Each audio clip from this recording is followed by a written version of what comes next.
L'importance de ce projet se révèle par la qualité de ses invités d'honneur. Les présidents Mohamed Bazoum du Niger, Macky Sall du Sénégal, Nana Akufo-Addo du Ghana et Faure Gnassingbé du Togo ont marqué de leur présence le lundi 22 mai la cérémonie d'inauguration de ce projet de plus de 18,5 milliards de dollars.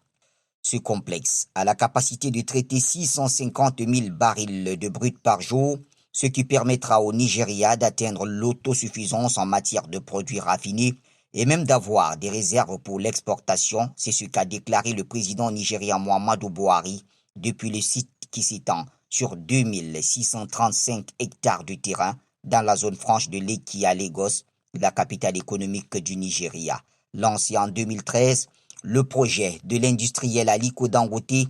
est la plus grande raffinerie à train unique du monde selon le groupe éponyme et devrait, à plein régime, avoir la plus grande capacité de raffinage de brut sur le continent africain. Pour le président Buhari, qui va céder le pouvoir dans quelques jours, il s'agit d'une étape importante pour l'économie du pays et d'un changement de donne pour le secteur pétrolier, non seulement au Nigeria, mais sur l'ensemble du continent. Lors de son discours, Aliko Dangote a assuré que les premiers produits pétroliers devraient être mis sur le marché nigérian avant la fin du mois de juillet, début août de cette année.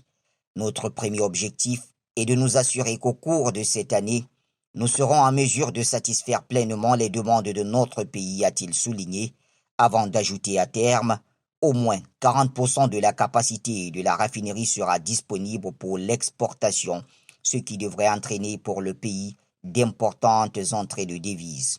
Le Nigeria est le plus gros producteur de pétrole en Afrique, mais il importe pourtant la quasi-totalité de son carburant en raison de la défaillance de ses raffineries d'État. Cette méga-raffinerie ambitionne de répondre entièrement aux besoins en carburant du pays et même d'en exporter sur le continent africain.